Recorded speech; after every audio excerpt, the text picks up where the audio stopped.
conjure in your mind, a place where the rules of reality bend and shadows whisper secrets of the unknown. A doorway stands ajar, and beyond it lies a realm where the ordinary twists into the extraordinary.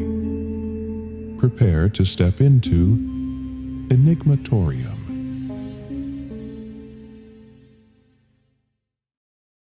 Enigmatorium presents The Whiff of Woe.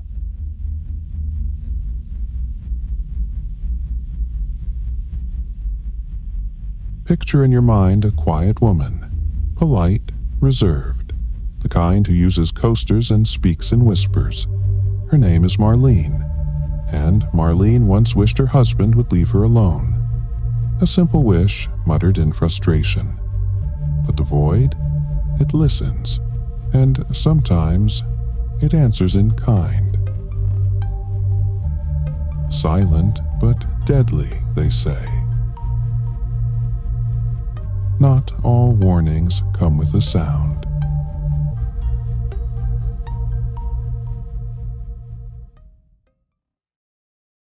Marlene had been married to Bob for nearly 20 years. He was, by most accounts, a good man.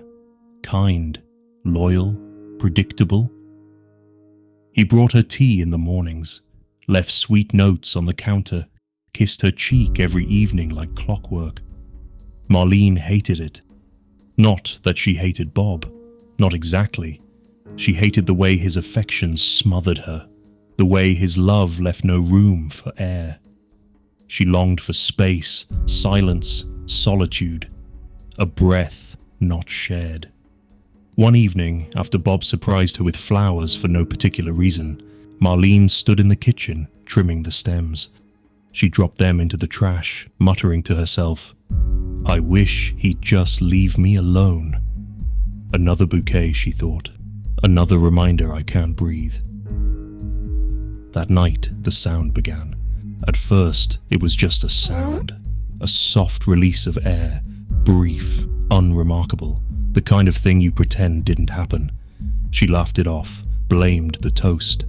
But it happened again, and again. Always the same. Same length, same sound. At first, once a day, then twice, then every hour.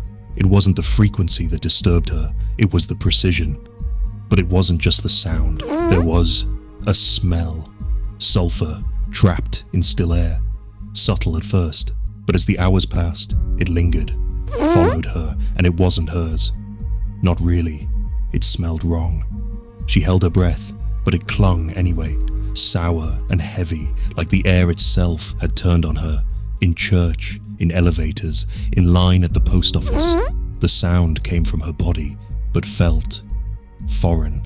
It moved through her, like a voice she didn't own. She tried everything, elimination diets, herbal teas, silence, meditation.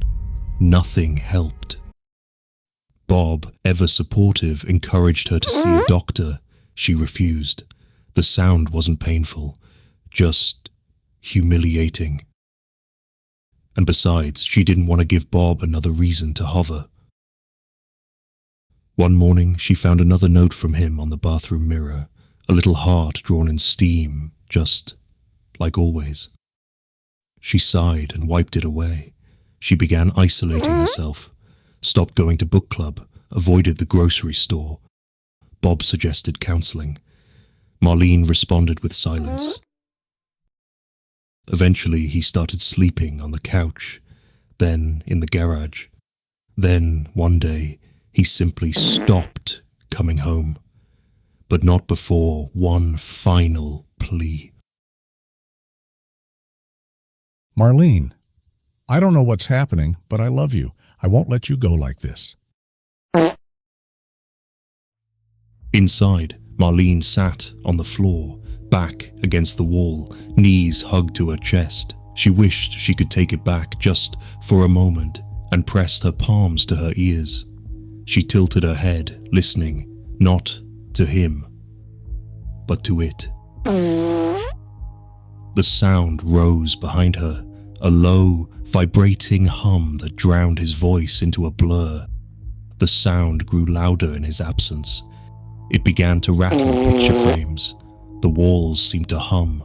She stopped sleeping, stopped eating, stared blankly at her living room walls as the vibrations echoed around her like a chorus of ghostly whoopee cushions. No rodents, no drafts, no leaky pipes, just the sound. A dusty sedan pulls up to the curb in front of Marlene's home. You have arrived at your destination, 717 Larchwood Drive. The car engine shuts off. Professor Gale and Ferguson stare up at the house. It doesn't look like the epicenter of anything. The earth rarely shows its hand. The doorbell rings. Marlene opens it, standing on her porch. Professor Gale, mid-50s, stern and serious. Ferguson, 20s, eager and slightly sweaty, holding a tablet.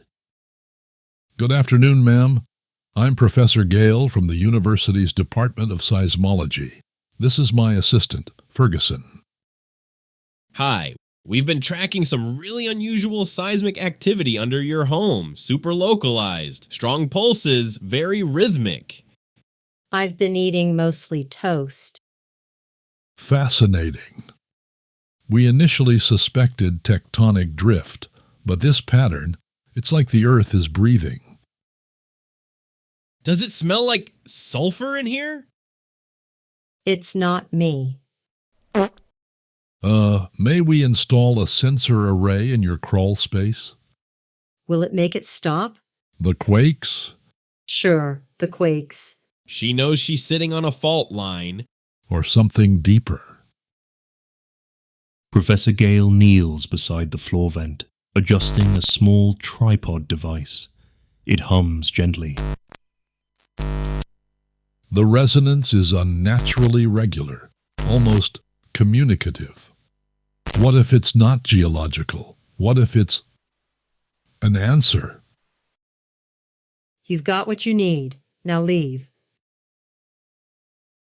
They pack up awkwardly. But we're not done yet.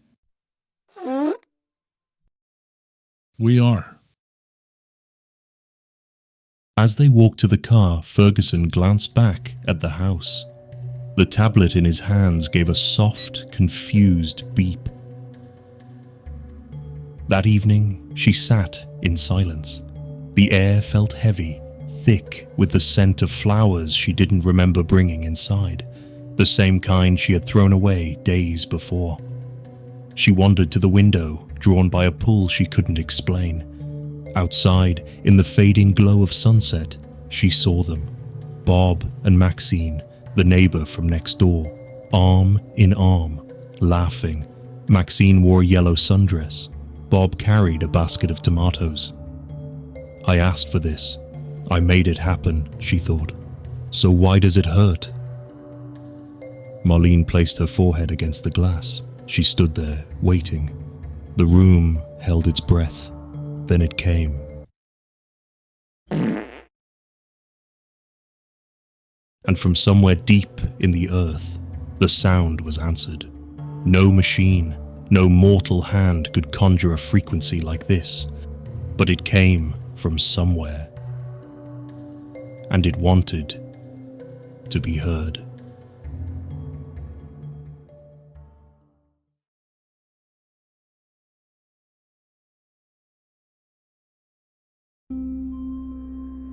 Some wishes are granted slowly, others all at once, but always at a price.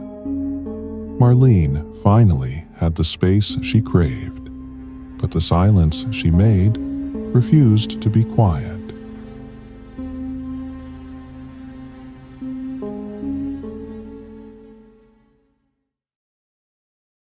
You've been listening at the edge of the Enigmatorium.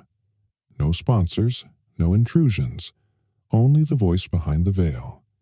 To help keep the portal open, leave your offering at the gate.